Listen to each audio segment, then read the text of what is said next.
If you're wondering how you can accept shared albums on the iPhone 16, 16 Pro, Pro Max, or the Plus, so in this video I will show you how you can do that. First of all, just go to Settings, then tap on your Apple account.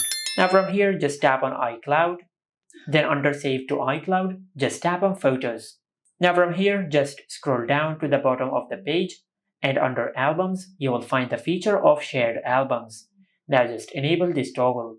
And after you enable this toggle, then just go to your home screen and open the notifications panel. Now if any of your family members or if your friend shares an album with you, you will find a notification over here. If you cannot find the notification, then go to your home screen and open the Photos app.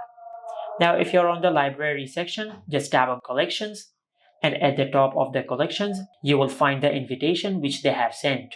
Just tap on it and select Accept. And after you do that, then go back. Now if you scroll down and under Shared Albums, just tap on Activity. Now from here under Activity, you will find the album which they have shared. Just like that. And this is how you can accept shared albums on the iPhone 16, 16 Pro, Pro Max, or the Plus. Make sure to like, comment, and subscribe. Thank you for watching.